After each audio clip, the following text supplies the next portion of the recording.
a CBS 6 special presentation, Final Score Friday, with sports director Lane Casadante and Sean Robertson. Sponsored by Window World, simply the best for less. And Tappahannock Chevrolet, your dream car is closer than you imagine. Good evening, everyone. Week 11 already of Final Score Friday, the end of the fastest regular season in sports. Sean and I very happy to be joined by the cheerleaders from James River tonight, whose Rapids are going to get to play next week. That's right. Now, even though this was the end of the regular season, our game of the week was a de facto game between Mills Godwin and Deep Run. Now, while there was a possibility that either team could make the playoffs with the loss, neither was willing to take that chance. At least two other teams were keeping a close eye on this score tonight. A winner-take-all showdown in the West End. First quarter, no score. Godwin quarterback Spencer Rife rolls out to his right, lobs it down the sideline to Adam Ballard. Deep in Wildcats territory would lead to a field goal. Eagles up 3-0. Same score in the second when Rife rolls to his left. This time connecting with Alan Massey for an 8-yard touchdown. Tack on the point after. Godwin up 10-0 at the half. It stayed that way into the fourth when Godwin's defense provides the insurance. Samuel McRoberts with the INT. He will house it for the touchdown. The Eagles had 3 interceptions in the second half as they will reach the playoffs for the first time since 2013 after a 17-0 shutout over Deep Run. We're in the playoffs. We're in the playoffs. Seniors' first winning season ever, 6-4. First time we've been back to the playoffs in 3 years. We accomplished so much. This is the icing on the cake. We beat 2 out of our 3 West End rivals, and now we get an extra week of practice.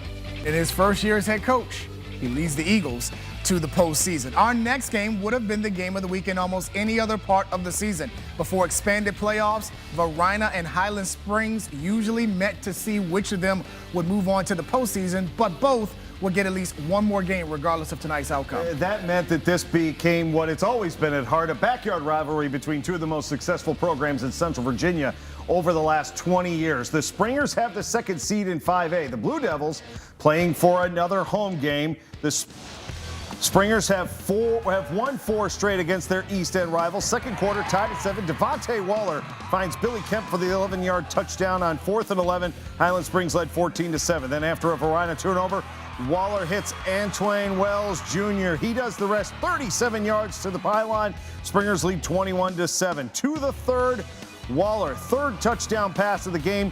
This one to Jonathan Carey. Springers roll over the Blue Devils 28-7. They finish 9-1. The 59th annual Tomato Bowl between Lee Davis and Patrick Henry. Each of these teams will also be playing next week. 14-7 Confederates in the third. Hunter Hart picked off by Jameer Johnson in the end zone for Patrick Henry. Lee Davis, though, on their possession, they will turn it over as the precipitation comes down over there in the west, over there off of 360. Josh Rice fumbles, recovers by the Patriots. The Patriots will run the game out by running the football. And the Patriots scored on a fumble return for a touchdown and a 2-point conversion. And that will be the final score. The Patriots get the win, 15-14 the final. Second-ranked Monacan going for their first undefeated regular season in school history on the road at Huguenot tonight.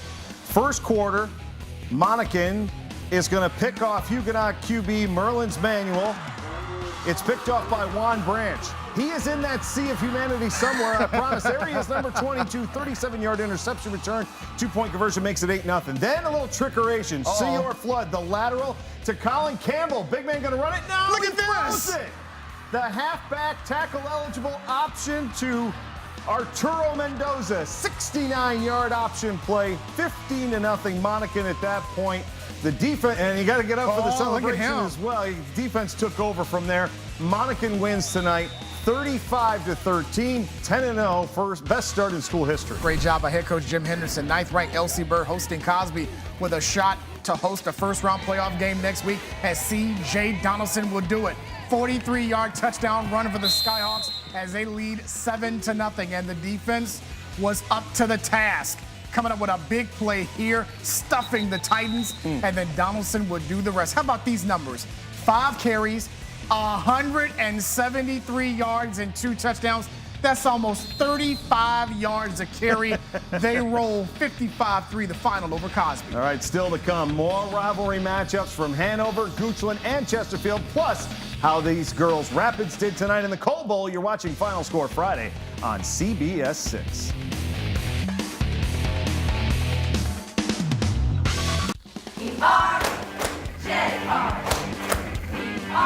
Welcome back, everyone, to Final Score Friday. Sean and Lane, pleased to be joined by the cheerleaders from James River High School.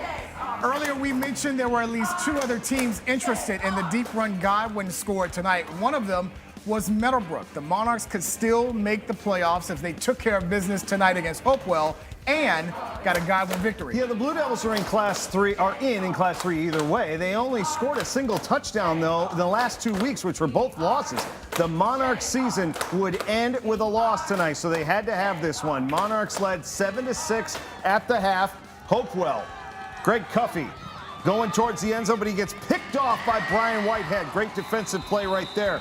That sets up Meadowbrook's next drive. Gregory Fong Wilson. This pass is going to connect down inside the 10-yard line. Great over-the-shoulder catch right there. So that's inside the 10. Sets up a Christopher McNeil touchdown run right here from about 8 yards out. Take a bow, young man. That's your game winner. Monarchs win 13-6. They will play again next week. Here you are, girls. The Coal Bowl tonight between James River and Midlothian, a pair of first-year head coaches, both making the playoffs. 6-0 Trojans when Graham Scholl on the quarterback keeper calls his own number, takes it to the Midlothian 21-yard line, and that will set up his own 5-yard touchdown. Tack on the 2-point conversion. The Rapids have an 8-6 lead. Into the second, the Trojans put the ball on the ground, recovered by James River, and guess who? Scholl again. Another touchdown run, this from 5 yards out. This was back and forth, but in the end, the winner would be James River. They pick up the victory, 48-33 the final. 7th-ranked Henrico trying to lock up the number 3 seed in Class 5, hosting Armstrong.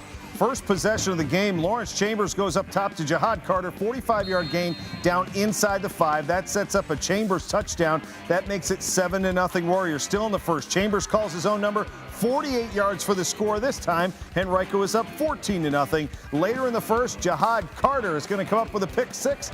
Warriors get the 3 seed in Region 5B. They shut out the Wildcats 62-0 tonight. The battle for 301 tonight. Atlee making their shortest road trip of the year to Hanover. Raiders up 26-14 with Eric Rankin. A 57-yard run for Hanover as they cut the lead down to 26-21. Look at him matriculate the ball into the end zone. But Atlee would come right back. Tyler Warren. He will connect with Andrew Donaldson. After the cheerleaders from Atlee get some love there. There's Tyler Warren, the 31-yard touchdown to Andrew Donaldson. On a line. Nice throw, actually, that sets up this touchdown. Warren will connect with John Johnson. This is down to the 16, and that will set up a Brian Marcos 28-yard field goal. Raiders get the victory, 36-28 the final. 10th-ranked Goochland with an outside shot at the top seed in Class 2, hosting Amelia tonight. Goochland's Devin McCray, 12-yard pass to Perry Sneed Johnson, and the Bulldogs have a 14-6 lead. Later in the first half, Jasper Carter with a 2-yard touchdown run. They're up 28-14, but Amelia comes back in the first half. Jalen Brown with an 8-yard pass to Howard Devins Johnson. The Raiders are within 6 at the half. Goochland pulls away in the second half. Carter with a 38-yard run right up the middle here.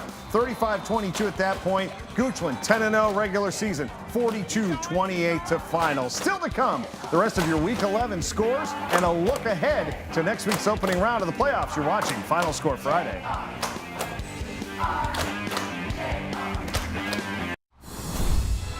Afternoon, Thomas Jefferson looking for their 7th win of the year at John Marshall. First quarter, Vikings up 7 when Anwar Wilson Bradley finds Anton Wade in the corner of the end zone for the touchdown.